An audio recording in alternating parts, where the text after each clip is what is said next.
این داستان بر اساس واقعیت می باشد و به دلیل حفظ حریم شخصی از اسامی مستعار استفاده شده است. 5 سالی بود من و هادی با هم ازدواج کرده بودیم. 3 سال قبل عروسیمون دوست بودیم. تو اینستا با هم آشنا شدیم. بعد کم کم کارمون به قرار ملاقات رسید تا خانواده هامونو در جریان گذاشتیم. هادی نگهبان آپارتمانی بود که توی زندگی می کردیم. منم منشی مطب دندون پزشک بودم. وضع مالی خیلی معمولی داشتیم. البته ناگفته نمونه که حین دوستی من و هادی با چند نفر دیگه هم دوست بودم. من از جوانی آدم تنوع طلبی بودم. هیچ وقت نمیتونستم با یه نفر طولانی مدت تو ارتباط بمونم. اما هادی با همشون فرق داشت. نمیدونم چرا. نمیتونستم ازش دل بکنم و همین که یه روز ازش دور میموندم انگار دنیا رو سرم خراب میشد. حسابی دلتنگش میشدم، میخواستم ببینمش. اختلاف سنی من و هادی 9 سال بود. تو حین دوستیمون یه سری اتفاقا افتاد که باعث شد چند مدتی از هادی دور بمونم و به خاطر همین دوری و بیتابی من نسبت به هادی تصمیم گرفتم دوباره با یکی دیگه وارد ارتباط بشم. اما تأثیر دوستی که باهاش داشتم به حدی عمیق بود که هر وقت یک کلمه با طرف مقابلم حرف می زدم هادی به یادم می اومد و نمیتونستم فراموشش کنم. حالا قضیه دوستی من و هادی از اینجا شروع شد که یه روز داشتم توی اینستا میگشتم، میخواستم پیج تنوعی پیدا کنه. یه آقایی بهم پیام داد: سلام، خوب هستید؟ ببخشید دنبال یه همکار برای ارتقای پیجم هستم. ادمین هم باشید چه بهتر.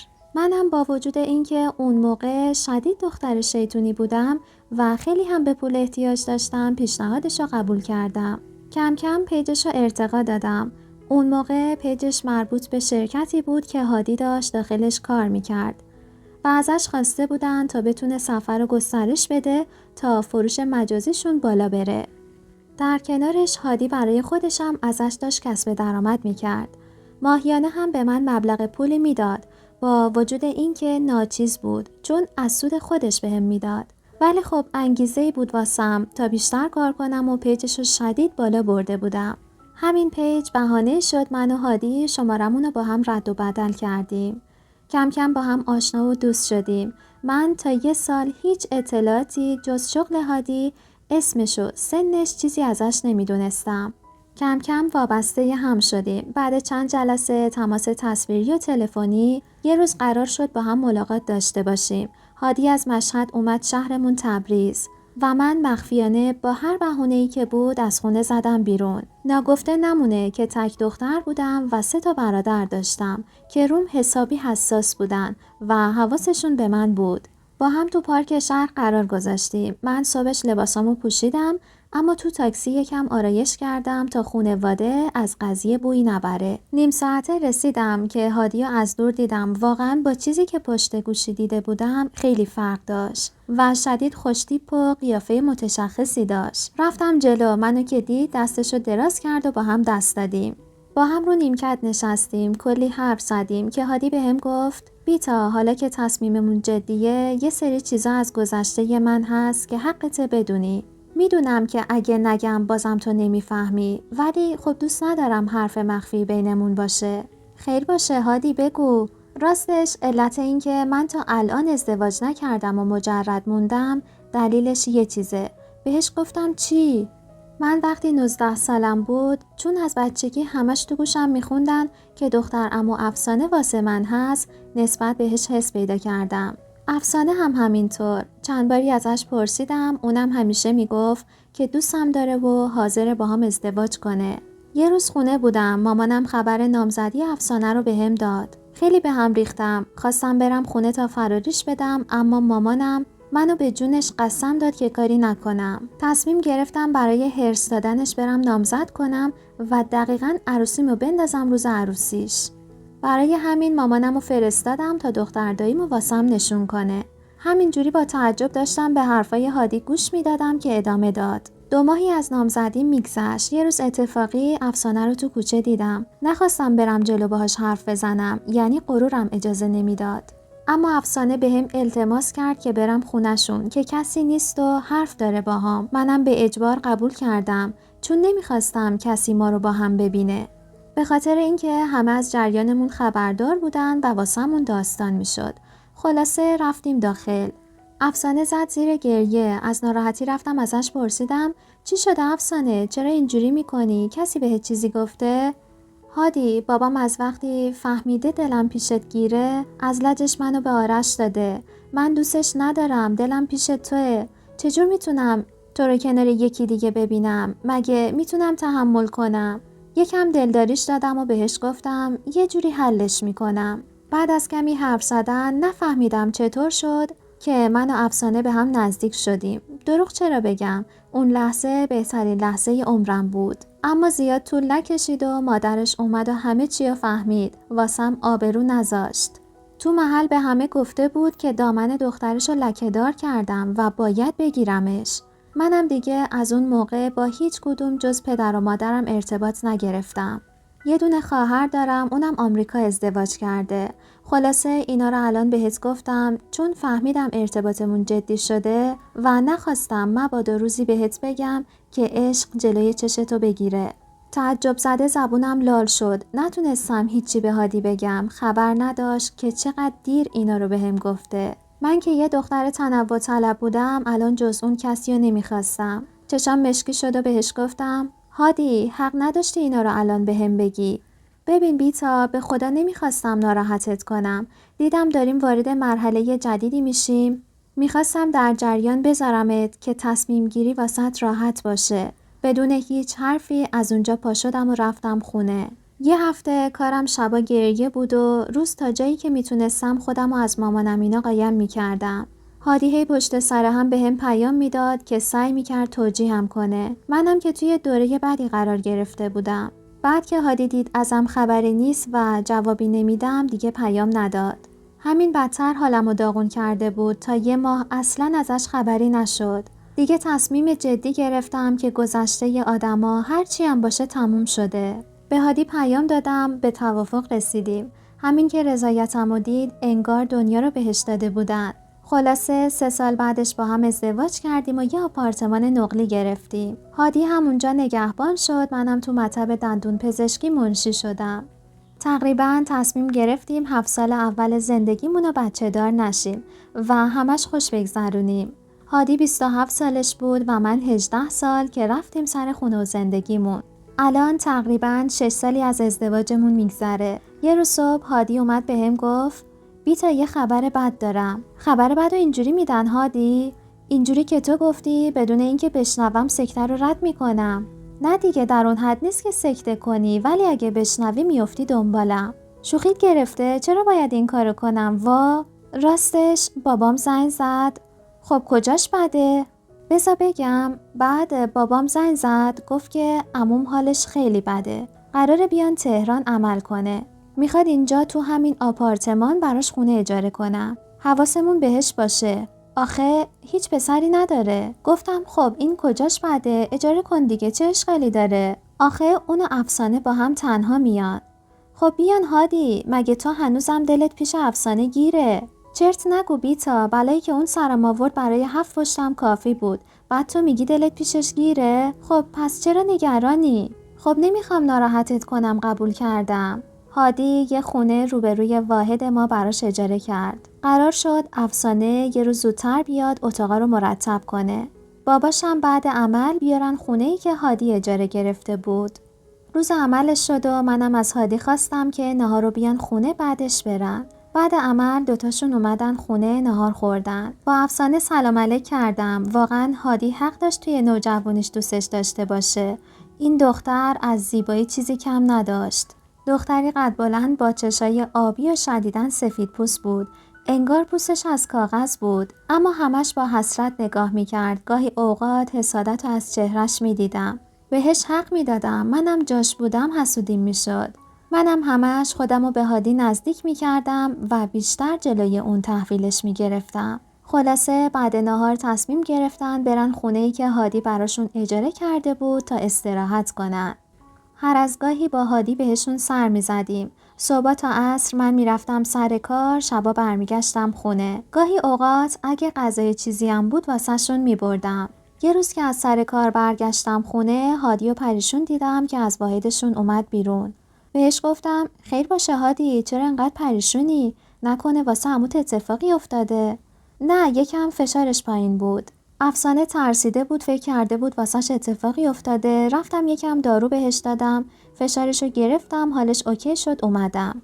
باشه پست تموم شد، بیا شام بخوریم. بخور. صبح همکارم به جا مونده بود، شب عروسی دعوته. گفت شب و من به جاش بمونم. باشه پس من رفتم. راستی یه سر به عموت بزنم یا نه لازم نیست؟ هادی رنگش پرید و گفت تنهایی بری اونجا چیکار؟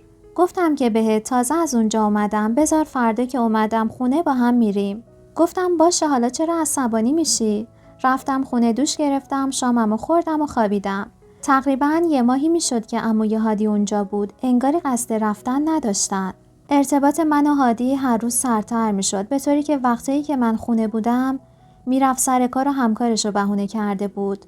شبا میرفت روی پستش. منم از این وضعیت واقعاً کلافه شده بودم.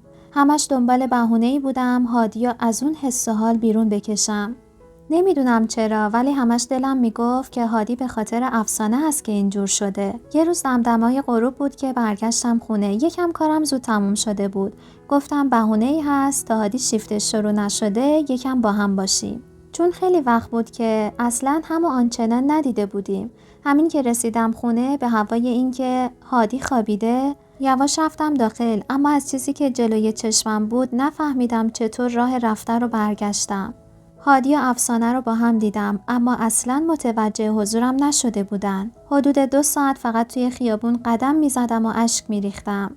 گوشیم زنگ میخورد اما جواب نمیدادم. بعد اینکه یکم عصبانیتم خوابید، برای اینکه نفهمه متوجه حضورشون شدم، تصمیم گرفتم برگردم خونه. اما سر فرصت بعد جور حال هادی رو بگیرم و تلافی کنم. همین که رسیدم، هادی با نگرانی میخواست سوار ماشین بشه. منو که دید پاتون کرد سمتم و گفت اصلاً معلومه تو کجایی؟ نمیگی نگرانت میشم؟ اون گوشی لعنتی تو چرا جواب نمیدی؟ مطب شلوغ بود. گوشیم به خاطر اینکه با بیمار میرفتم داخل، دکتر گفت سایلنتش کنم. برای همین متوجه نشدم. باشه خب برو بالا، 1/2 ساعت از تایم شیفتم گذشته. تو دلم گفتم آره اگه افسانه بذاره. رفتم بالا. توی راهرو افسانه رو دیدم. فکر کردم از خونم اومده بیرون، اما اومد جلو و گفت بیتا جان کجا بودی؟ من و هادی 1/2 ساعته داشتیم همه جا رو دنبالت میگشتیم. به زور جلوی خودم رو گرفتم تا اون موهای شرابیشو نکشم. به تیپش که دقت کردم نسبت به روزای اولی که اومده بود خیلی بازتر لباس میپوشید. یه تاپ پوشیده بود با یه شلوار تنگ، مانتوی جلوباز کرمی هم پوشیده بود که مثلا اومده بود بیرون دنبال من بگرده. رو بهش ولی بی اهمیت گفتم هادی میدونست که سر کارم، نیاز نبود تو دنبالم بگردی. آخه هادی گفت تایم کاریت 1 ساعته که تموم شده. هر چقدرم بهت زنگ زد جواب ندادی. گفتم مگه پیشش بودی؟ هول شد و گفت نه عزیزم، اومد خونه بهم گفت حواسم پیش خونه باشه، دیر کردی. هر چقدر بهت زنگ میزنه جواب نمیدی. باشه مرسی که نگران بودی، میرم استراحت کنم، سردرد دارم. میخوای بیام برات دمنوش درست کنم؟ مرسی، فکر کنم بابات الان بیشتر از من احتیاج داشته باشه. خواهش میکنم، خواستم یکم کمکت کنم. بی توجه بهش رفتم داخل. حاضر بودم شرط ببندم یکم دیگه میموندم و رو اعصابم راه میرفت با حرفاش حسابی قاطی میکردم. لباسمو همونجا توی راهرو درآوردم، پرت کردم رو جا کفشی. حوصله نداشتم برم توی اتاق عوض کنم. با همون لباس کار خودمو پرت کردم روی تشک و در رو روی خودم قفل کردم. نمیدونم چقدر گذشته بود که خوابم برده بود، ولی با دلدرد شدیدی از خواب بیدار شدم. به ساعت نگاه کردم، ساعت 3 شب بود.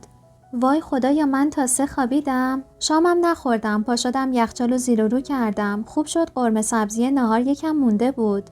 هادی واسم گذاشته بود، با یکم برنج گرم کردم و داشتم میخوردم. بعد اینکه یه دری از غذا درآوردم، پا شدم میزو جمع کردم، ظرفا رو شستم. به سمت پذیرایی رفتم. چقدر خوب هادی و افسانه همه جا رو مرتب کرده بودن.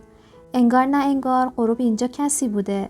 آهی کشیدم، پا شدم ناهار رو واسه هادی درست کنم. اولش نمیخواستم، ولی بعدش پشیمون شدم.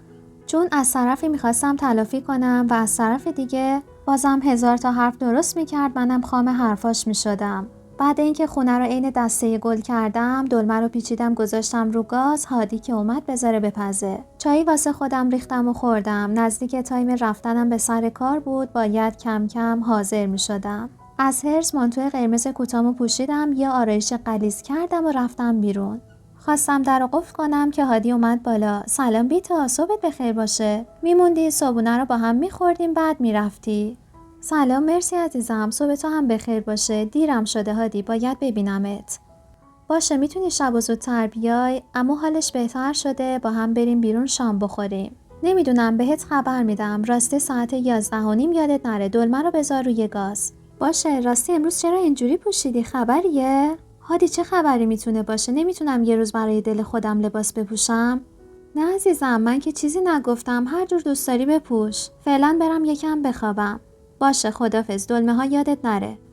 با رفتن هادی زنگ زدم، تاکسی گرفتم و رفتم سمت مطب دکتر.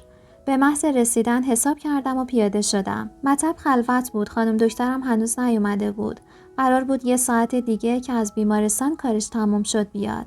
منم از فرصت استفاده کردم و تایم خالی رو درآوردم. داشتم همینجوری دفتر رو چک می‌کردم که یه آقایی اومد داخل. سلام، ببخشید، مطب خانم دکتر عباسی؟ بله بفرمایید. برای این هفته تایم خالی دارید؟ 3 شنبه عصر ساعت 6 تشریف بیارید. بی زحمت اسم بیمارتون رو بگید. نفیسه کریمی. قبلا اینجا ویزیت داشتن؟ علت مراجعهشون چیه؟ نه، عصب کشی. ببخشید، شما گفتید نفیسه کریمی؟ بله، چطور؟ شما همسرشون هستید؟ بله. اسم پدرشون حمید نیست؟ چرا هست؟ واسه چی هی میپرسید خانم؟ عجب، کار دنیا رو باش. راستش من و ایشون دوره راهنمایی با هم کلاسی بودیم. از آشنایی باهاتون خوشحال شدم. اگه تایم زودتر نیاز داشتید بگید، میتونم براتون وقت خالی کنم. منم همینطور. ببخشید اگه یکم تند حرف زدم. بنده آقای محبی هستم، همسر نفیسه جان. نه ممنون، همون تایم اوکیه. بسیار عالی، سلام بنده رو بهشون برسونید. من و نفیسه دوران راهنمایی خیلی همو دوست داشتیم، ولی خب اون بعد کلاس 3 راهنمایی به مشهد نقل مکان کرد و دیگه ازش خبردار نشدم. خیلی خوشحال بودم که حداقل اینجا یکی رو پیدا کردم باهاش وقت بگذرونم. بعد که دکتر اومد ازش خواستم که بذاره چند ساعت زودتر برم، چون مطبم خلوت بود اجازه داد که برم. به هادی زنگ زدم و بهش گفتم که آدرس رو بده، از همینجا بهشون ملحق میشم. آدرس رو که واسم SMS کرد، مستقیم یه تاکسی گرفتم و رفتم به آدرس رستورانی که هادی گفته بود. رسیدم، از همون دور اونا رو پیدا کردم. با چیزی که دیدم بیشتر حرصم گرفته بود. باورم نمیشد این دختر انقدر پررو و سمج باشه. قشنگ رفته بود کنار هادی نشسته بود و با هم مشغول صحبت بودن که عموی هادی آقا سهراب متوجه حضورم شد.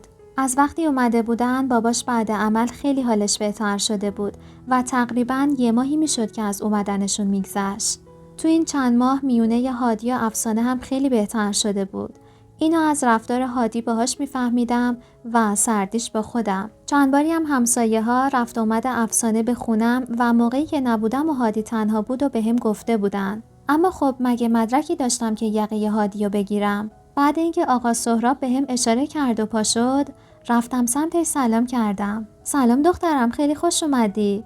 سلام عمو جان، مرسی. فکر کنم دیر کردم. نه زیاد که منتظر نموندید.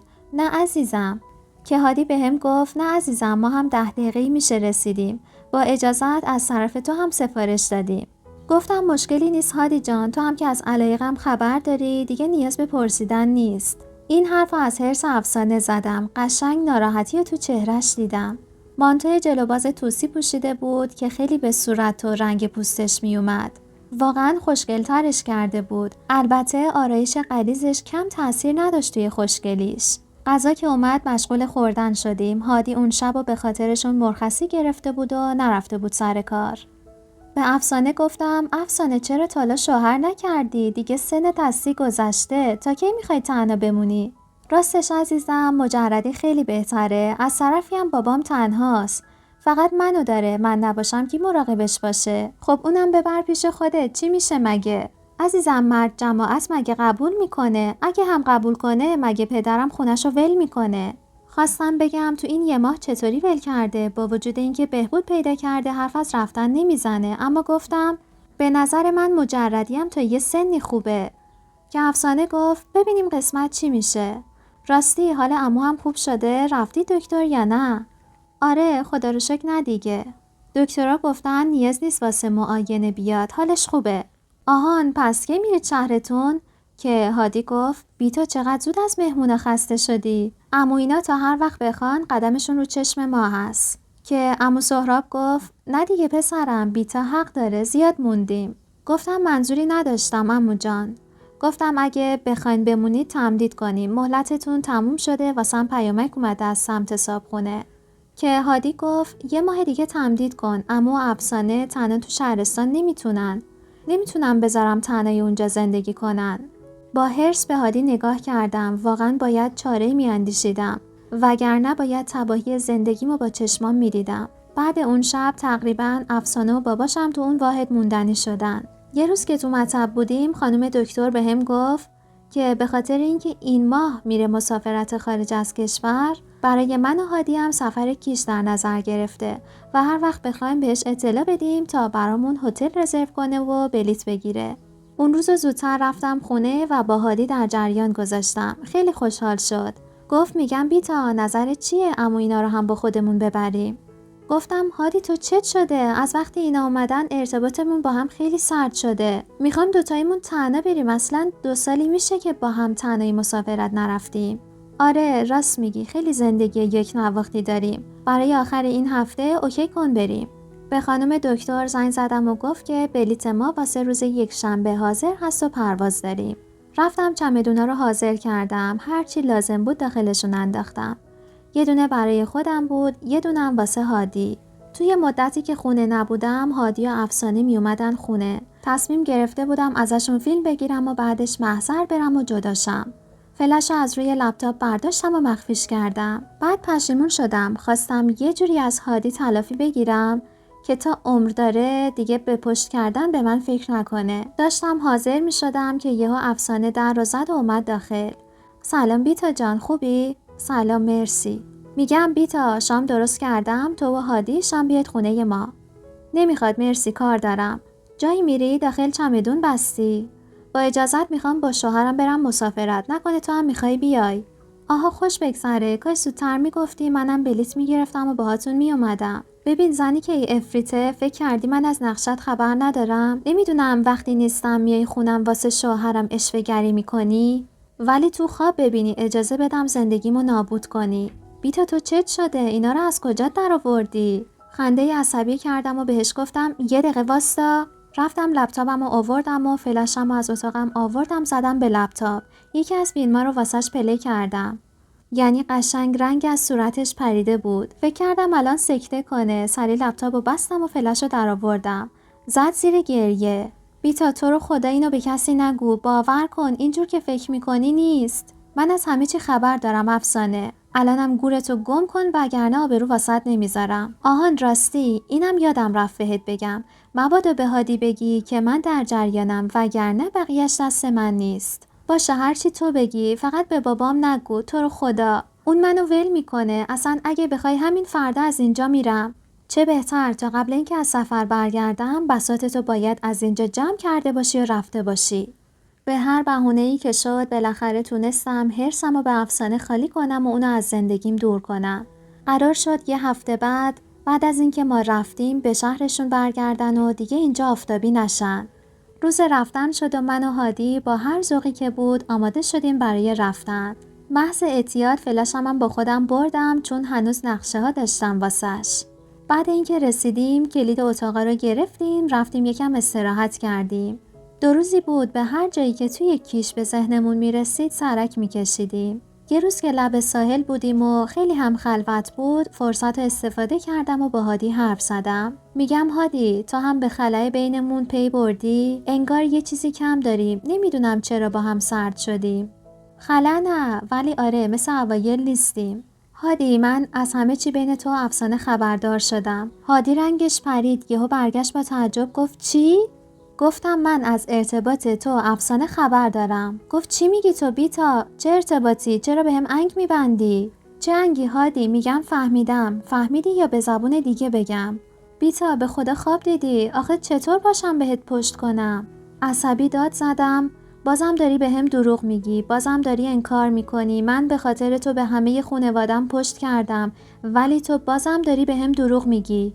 باشه بیتا، آروم باش، برات همه چی رو توضیح میدم. باز خامم کنی با حرفات؟ بیتا میگم بشین. تو حرفاتو زدی، بذار منم بزنم، آبرومو نبر. مردم دارن نگامون میکنن. تازه یادم افتاد داره نزدیکای عصر میشه و اینجا شلوغ میشه. ببین بیتا، آره درسته، من و افسانه با هم بودیم، ولی قول میدم به محض رسیدنم اونا رو بفرستم برن. ولی این بین یه چیزی هست که تو ازش بیخبری. دیگه چی؟ نکنه حامله است و خبر ندارم؟ نه بیتا، چطور بگم؟ بیتا، من آدم تنوع طلبی هستم. هر کاری کردم این عادتم رو ترک کنم به خاطر تو هم که شده، ولی برام تبدیل به ضعف شده. نمیتونم جلو خودم رو بگیرم. تو رو خدا منو ببخش، درکم کن. از این به بعد هرچی تو بگی همونه. هرچی من بگم؟ آره، به جون خودم، به جون تو که برام عزیزترینی. حالا که قسم خوردی، منم برای اینکه یه بار واسه همیشه به حس تنوع طلبیت مهلت بدم، میخوام یه کاری کنم. گفت چه کاری؟ بگم نه نمیاری؟ باشه، به جون خودم قسم. اجازه بدی اینجا پای یه مرد به خونمون باز بشه، ولی فقط اینجا، واسه آخرین بار، تا برا تو هم درس عبرتی بشه. هر وقت این حس اومد سمتت، امروز رو یادت باشه. چی میگی تو زن؟ دیوونه شدی؟ همین که گفتم، وگرنه جدایی و مهریم رو میذارم اجرا. چون مهریم خیلی زیاد بود و میدونستم از پسش بر نمیاد. از طرفی هم نمیخواستم هادی از دست بدم و یه درسی هم بهش داده باشم. میدونستم دیر یا زود قبول میکنه، چون اونم بدون من نمیتونست تحمل کنه. اینو بارها امتحان کردم. بارها با بقیه میدیدمش، اما زود ولشون میکرد و عجیب نزدیک من میشد. اما با بقیه فقط برای بازی بود، ولی انگار با من نفس میکشه. هادی به هم گفت بیتا، این چه کاری ازم میخوای؟ به خدا حاضرم هر کاری کنم، ولی اینجوری تنبیه هم نکنی. گفتم میل خودته هادی، یا این یا برای همیشه حتی اسمم هم نمیشنوی. 2 روز بود به خاطر این مسئله با هم حرف نمیزدیم اصلا به هم نگاه هم نمیکرد. این بیشتر عذابم میداد. گاهی اوقات میگفتم کاش این حرف رو بهش نمیزدم، حتی ترسیدم که یواشکی بره جدا بشه. اما میدونستم نمیتونه، چون در جریان بود که ازش فیلم دارم و ممکنه خیلی بد بشه براش. یه روز اومد مثل همیشه بابی محلی به هم گفت بیتا، من به پیشنهادت فکر کردم. گفتم خب میشنوم. خیلی با خودم کلنجار رفتم، حتی به سرم زد به خاطر این تصمیمت اینجا تنها ولت کنم و برم. ولی خب تا کی؟ چند بار خواستم برم، اما همین که چشات می اومدن جلوم، همین که بودن تو حس می کردم توی سخت‌ترین روزای زندگیم، دست و پام شل می شد. برای همین تصمیم گرفتم به زندگیمون یه فرصت بدم. ولی برای آخرین بار پیشنهادت قبوله، ولی یه شرط داره. چه شرطی؟ این که این کار اینجا و برای آخرین بار باشه. دیگه هم به اینجا نمیایم. ولی تو هم فیلم من و افسانه رو حذف میکنی. هرچی هم ازمون به یاد داری فراموش میکنی. باور نمیکردم هادی قبول کرده بود. فکر میکردم به خاطر همین پیشنهاد بدی که بهش دادم هر جور شده یه راه دیگه‌ای پیدا میکنه. اما برخلاف حدسم قبول کرد که تنوعی بشه واسمون. قرار شد شب ساعت 9 اون مردی که گفته بود بیاد و با هم آشنا کنه. طبق گفته هادی مرد خیلی پولداری بود و در قبال این دوره همیمون پول خوبی هم قرار بود بهمون بده. اصلاً باورم نمیشد. همش فکر میکردم دارم خواب میبینم. مرده اومد. اسمش آریان بود. مهندس شرکت نفت بود و مجرد بود. اما خب طبق گفتهش به خاطر اینکه زیاد دوست دختر داره نمیخواد ازدواج کنه و پیشنهاد هادی هم براش یه تنوع محسوب میشد. اون شب به هر سختی بود گذشت. برام مثل عذاب بود. با وجود اینکه از یک نواختی خوشم نمی اومد، اما خب این با همه یک نواختی فرق داشت. تقریبا دیگه آخرای مسافرت بهمون خوش میگذشت. هر از گاهی با هادی و اون مرد ملاقات داشتیم. دیگه بعد مسافرت قسم خوردیم هر چی بود همونجا بمونه. منم فیلم افسانه رو از گوشیم پاک کردم. گویا به آریانم خیلی خوش گذشته بود. مقدار پولی که با هادی توافق کرده بود به همون داد و تونستیم باهاش خونه بگیریم. از مستاجر بودن رها شدیم و از اون به بعد هادی قسم خورد جز من به هیچ زن دیگه‌ای نگاه نکنه. واقعا هم همینطور شد. به نظرم که بهترین کارو کردم. حقش بود. نظر شما چیه؟ همون اول باید جدا می شدم یا مثل الان به حرف دلم گوش می دادم؟ حتما توی کامنت ها به هم بگید.